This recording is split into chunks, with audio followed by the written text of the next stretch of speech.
ফল মেলে। যে কোনো সমস্যার সঠিক জ্যোতিষ বিচার ও প্রতিকারের মাধ্যমে সমাধানে এক ও অনন্য মাতৃসাধক জ্যোতিষী শ্রী দেবরাজ শাস্ত্রী। তার মহাশক্তি কবজে যে কোনো সমস্যার দ্রুত সমাধান করুন। মাতৃসাধক জ্যোতিষী শ্রী দেবরাজ শাস্ত্রী। নমস্কার। অনুষ্ঠান যে আপনাদের ক্ষেত্রে একটা মাত্রা নিয়েছে সেটা কিন্তু বোঝা যায়, কারণ প্রচুর মানুষের ফোন কলস যখন এই দুটো নাম্বারে ঢোকে তখনই বুঝতে পারি যে আমার এই যে বক্তব্যগুলো যখন আমি বলি সেটার সার্থকতাটা খুঁজে পাই। মানুষজন যে অনেক সচেতনতার জায়গাটা বুঝতে পেরেছে, সচেতন হয়েছে অনেক মানুষ। কারণ আমি কিন্তু বরাবরই একটা কথা বলি, যিনি আপনার অতীত বলতে পারবে তিনিই আপনার ভবিষ্যৎ বলতে পারবে। এই যে ভবিষ্যৎ বলাটা অনেক মানুষের কাছে একটা খেলা হয়ে দাঁড়িয়েছে, কারণ ভবিষ্যৎ তো আপনিও দেখেননি, সেই মানুষটা অরিজিনালি বলতে পারছে কিনা সেটা তো আপনি বুঝতে পারছেন না, সেও তো কোনোভাবে বুঝতে পারবে না। কারণ আপনাকে যদি হঠাৎ করে বলা যায় যে ভবিষ্যতে আপনি এই জিনিস হতে চলেছেন, আপনি কিছুটা আনন্দিত হবেন, কিন্তু কিছু দিনের জন্য আনন্দিত হবেন। যখন দেখবেন যে ওই টাইমটা পেরিয়ে গেল কিন্তু আপনি আপনার ওই মানুষের কথা অনুযায়ী আপনি আপনার ভবিষ্যতে ওই জিনিসটা পেলেন না, তখন মনের একটা দুঃখ তৈরি হবে। তাই ভবিষ্যৎ বলাটাও কিন্তু একটা প্রচুর কঠিন কাজ। কারণ আমরা তো এই লাইনে আছি বহুদিন, 30 বছর হয়ে গেল এরকম ভাবে। তা আমি কিন্তু ভবিষ্যৎ বলি কনফিডেন্স সহকারে, কিন্তু ভবিষ্যতের আগে আমি অতীত মেলাই। কেন অতীত মেলাই? কারণ আমি যদি ভবিষ্যৎ আপনাকে দেখতে পাই বা আমি যদি আপনার জীবনের ভবিষ্যতের জায়গাটা বুঝতে পারি, তাহলে আপনার অতীতে কি ঘটনা ঘটেছে সেগুলো বলতে পারবো না? এটা হতে পারে। আর অতীত মেলাতে গিয়ে অনেক জ্যোতিষতান্ত্রিকরা খুব ভয় পায়। তাদের একটাই বক্তব্য যে অতীত নিয়ে যেটা ঘটে গেছে সেটা নিয়ে এত মাথা খারাপ কেন? আপনার জীবন এগিয়ে যাচ্ছে, সামনের জীবনে আপনি কি পাবেন সেটা নিয়ে মাথা ঘামান। হ্যাঁ, অবশ্যই আমি সামনের জীবনে কি পাবো সেটা নিয়ে তো মাথা ঘামাতেই এসছি, মাথা ঘামাবো, কিন্তু আপনি আমার কতটা সামনের জীবন বলতে পারবেন সেটা তো নির্ভর করবে আমার অতীত মেলানোর উপরে। আপনি কতটা আমার জীবনের অতীত মেলাতে পারছেন, কতটা অতীত আপনি বলতে পারছেন, তার উপরে তো আপনার প্রতি আমার বিশ্বাস জায়গাটা তৈরি হবে। সেই জায়গাটা, বিশ্বাসটা এমনি এমনি তো আসে না। আজকে বহু মানুষ এইভাবে কিন্তু আমার কাছে এসেছিল, কেন আমি তো একটা কথাই বরাবর টিভি প্রোগ্রাম, যারা বহুদিন ধরে আমার অনুষ্ঠান দেখেন তারা সবাই জানেন যে আমি কাউকে আজ পর্যন্ত জিজ্ঞেস করিনি কি সমস্যা নিয়ে এসছেন। কেন? আমি অতীত মেলাবো, আপনি মেলাবেন, আমি বলবো আপনি মেলাবেন, মিলিয়ে দেখবেন যে আমার অতীতের ঘটনাগুলো যেগুলো ঘটেছিল সেগুলো উনি ঠিকঠাক বলছেন কিনা। তারপরে যদি আপনি দেখছেন যে হ্যাঁ আমার ঠিকঠাক ঘটনাগুলোই উনি বলেছেন যেগুলো আমার জীবনে ঘটেছে, তাহলে আমি আমার ভবিষ্যতে, আপনার ভবিষ্যতে আমি যেগুলো বলবো সেগুলোও ঘটতে চলেছে। এই জায়গাটা একদিনে হয়নি, দুদিনে হয়নি। এটার জন্য দরকার সাধনা, এটার জন্য দরকার শিক্ষা। এই শিক্ষা সাধনার মেলবন্ধনে 30 বছরের অভিজ্ঞতা নিয়ে আজকে এই কথাগুলো বলছি। আজকে কেন মানুষ সফলতা পেয়েছে দেবরাজ শাস্ত্রীর কাছে এসে? এটা তো দেবরাজ শাস্ত্রীর মুখ দেখে তো সফলতা আসেনি যে দেবরাজ শাস্ত্রীকে দেখলাম আর আমার জীবনে সফলতা এসে গেল, না। দেবরাজ শাস্ত্রী জানে কিভাবে সেই জায়গাটাকে রিকভারি করতে হয়। কারণ দীর্ঘ 30 বছরে বহু মানুষের সংস্পর্শে আমি এসেছি, বহু মানুষের সমস্যা নিয়ে আমি ঘেটেছি, বহু মানুষের সমস্যার অতীত মিলিয়েছি, বহু মানুষের সমস্যার ভবিষ্যতের জায়গাটাকেও দেখিয়ে দিয়েছি, এবং কোথায় কি সমস্যা সেই জায়গাটাকেও আমি রিকভারি করেছি। এইভাবেই তো মানুষ সফলতা পেয়েছে। আর এই সফলতার সবচেয়ে মেন কাণ্ডারি হিসেবে যদি বলা হয়, সেটা হচ্ছে আমার বংশ পরম্পরা রিলেটেড মহাশক্তি কবচ। কারণ এই মহাশক্তি কবচ আজকে গুরুর আশীর্বাদ না থাকলে আমি আজকে আপনাদের কাছে সেই সফলতাটা দিতে পারতাম না, যেই সফলতাটা আমি চাইছিলাম আপনাদের দিতে। সেখানে সাহায্য করেছে এই মহাশক্তি কবচ। কারণ এই মহাশক্তি কবচ যাদেরকে আমি প্রেসক্রাইব করেছি, যারা এই মহাশক্তি কবচ পড়েছে, প্রত্যেকটা মানুষ সেই সমস্যা থেকে সমাধানের রাস্তা খুঁজে পেয়েছে। আর সেই সব মানুষগুলো আমাকে কিন্তু সত্যি করে সেই আসনে বসিয়েছে, বিশ্বাসের আসনে। তারা কিন্তু কোনো কাজ করার আগে একবার হলেও আমার পরামর্শে আসেন। স্যার এটা করব, স্যার এটা করা উচিত হচ্ছে, স্যার এই জায়গাটা করা আপনি বললে তারপরে করতে যাব। তাহলে এই বিশ্বাসটা জাগিয়েছে কে? সেই মহাশক্তি কবচ। আর এই বিশ্বাসের জায়গায় যে প্রেডিকশনটা করিয়েছে কে? সেই শিক্ষা, সেই সাধনা। আমি প্রতিটা মানুষকেই একটা কথা বলবো, আজকে যে অনেক মানুষের কাছে শুনি যখন, তখন আমার খারাপ লাগে। কেন? আপনাদের গচ্ছিত অর্থ চেষ্টা করেছিলেন নিজেকে শুধরাবার জন্য, নিজেকে ভালো থাকার জন্য, তাই কোনো জ্যোতিষ তান্ত্রিকের শরণাপন্ন হয়েছিলেন এবং সমস্যা থেকে নিজেকে মুক্ত করার জন্য।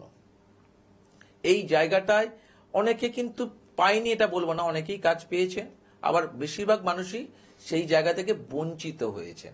এই বঞ্চিত হওয়ার কারণটাই তারা কিন্তু আপনাকে কেউ অতীত সেইভাবে ঘাটেনি, তারা আপনাকে ভবিষ্যতের স্বপ্ন দেখিয়েছে।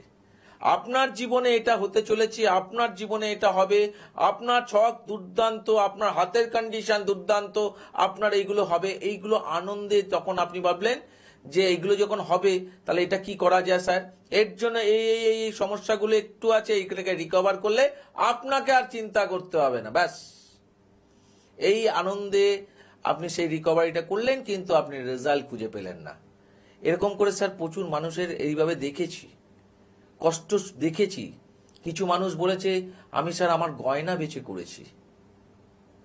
আমি কিন্তু কাউকে গয়না বেচতে করি না। আমি বললাম গয়না বেচে কোনো জিনিস করবেন না, কেন? এটাও একটা অ্যাসেট। হ্যাঁ, সমস্যা পড়েছেন, সমস্যার সমাধানের রাস্তা আপনাকে দেখাচ্ছি, চেষ্টা করব যতটা কমের মাধ্যম দিয়ে আপনাকে সমস্যার সমাধান করার। কারণ আপনি আমাকে যে বিশ্বাসটা নিয়ে এসছেন, সেই বিশ্বাসটা রাখার আমি আপ্রাণ চেষ্টা করব। হ্যাঁ, তবে দিনকালের বাজার মূল্য তো একটা ব্যাপার আছে, সেখানে যদি এখন একদম কমে করে আমি কাজ দিতে পারবো না, কারণ আমার মোটিভটা কাজ দেবার, তার জন্য একটু তো খরচা লাগেই। আপনি যদি ভাবেন যে কম পয়সায় আমি পুষ্টিকর খাবার খাবো, হবে না, অর্থ আপনাকে খরচা করতে হবে। হ্যাঁ, অর্থ খরচা করছেন, রেজাল্ট আমি আপনাকে বুঝিয়ে দেব। কারণ আপনি যে কষ্ট উপার্জিত অর্থ সমস্যার জন্য ব্যয় করছেন, আমার কাজ হচ্ছে আপনার সমস্যাটাকে সেই জায়গা থেকে মুক্ত করে আনা, যাতে আপনার বিশ্বাস যেটা নিয়ে এসছিলেন সেটা কার্যকারিতা পাওয়ার পরে অন্ধবিশ্বাসে পরিণত হয়। তা এইভাবেই দেবরাজ শাস্ত্রীর ক্লায়েন্ট টু ক্লায়েন্ট তৈরি হয়েছে। এর জন্য ঈশ্বরের অশেষ কৃপা, গুরুর আশীর্বাদ এবং মা বাবার আশীর্বাদ ছাড়া এই জায়গাটা আমি পেতাম না। আজকে 30 বছর ধরে, দীর্ঘ 30 বছর ধরে এইভাবেই আপনাদের কাছে সুনামের সাথে এখনো পর্যন্ত কাজ করে যাচ্ছি। পরিশ্রম আমাকে করতেই হবে, সমস্যা থেকে মুক্ত করতে গেলে আমাকে পরিশ্রম করতেই হবে। পরিশ্রমবিহীন কোনো কার্যকারিতা পাওয়া যায় না, এটা আমি মানি। আর আমি মানি বলেই এই জায়গাটাকে আমি খুব ফলো করি। কারণ অতীত বলাটা খুব সহজ সাবজেক্ট নয়। অর্ধেক জ্যোতিষতান্ত্রিকরা ওইখানে এড়িয়ে যাবে, আর তাদের কাছে আপনি কার্যকারিতা করাবেন কিনা সেটার দায়িত্বটা টোটালটা আপনাদের নিতে হবে।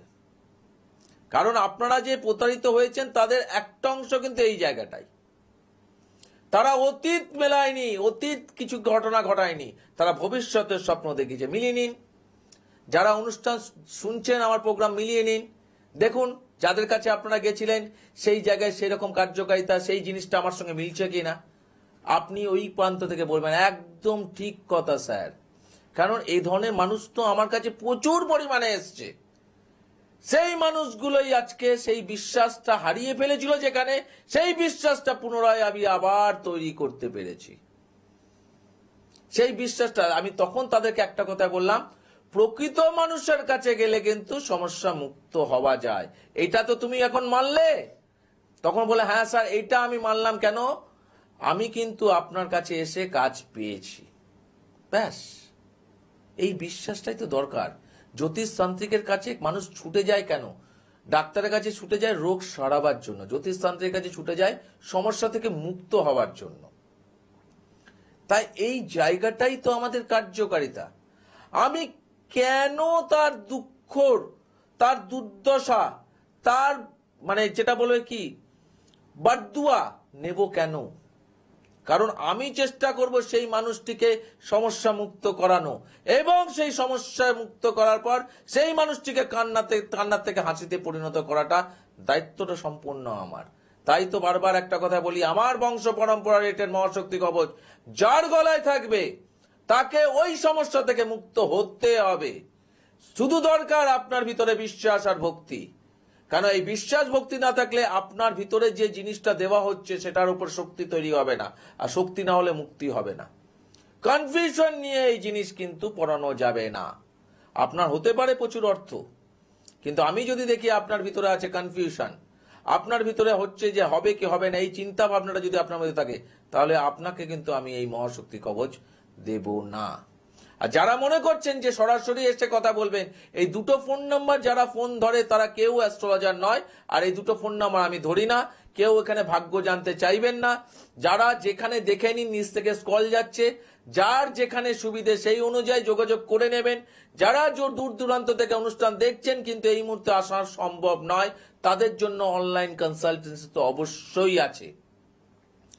তবে আমি আবারও একটা কথা বলি, পারলে এই দুটো ফোন নাম্বার আপনার মোবাইলে সেভ করে রাখুন।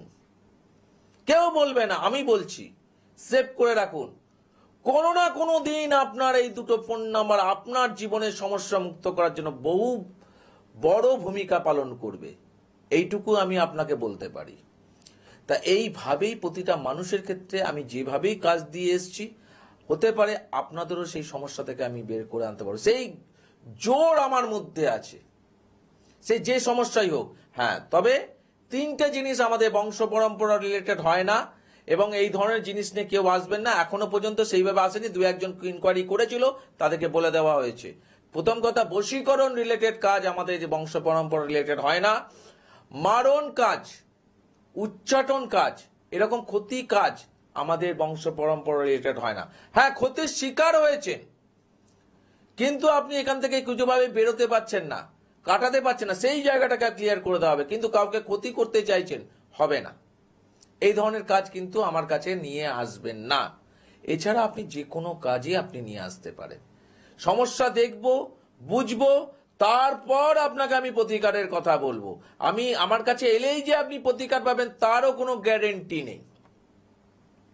আমি বারবার একটা কথা বলছি, কারণ আপনার অর্থ আপনি ব্যয় করবেন সমস্যা মুক্ত হবার জন্য, আর আমি দেখবো আপনার সমস্যাটা মুক্ত করতে পারবো কিনা।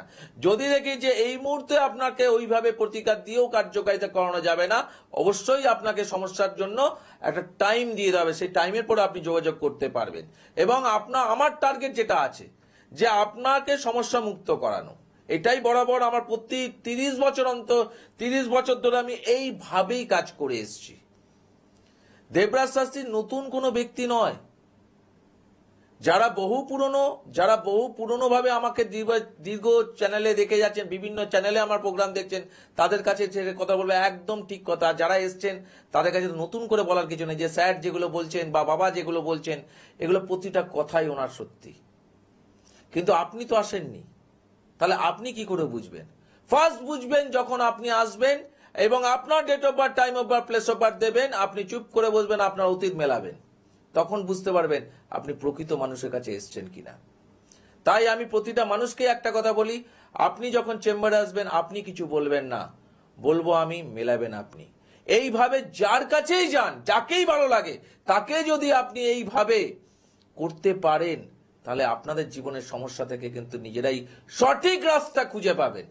তা সময়ের ঘড়ি বলছে আজকে আর সময় নেই, দেখা হবে আগামীকাল। আজকের মতো বিদায়, নমস্কার, সবাই ভালো থাকবেন।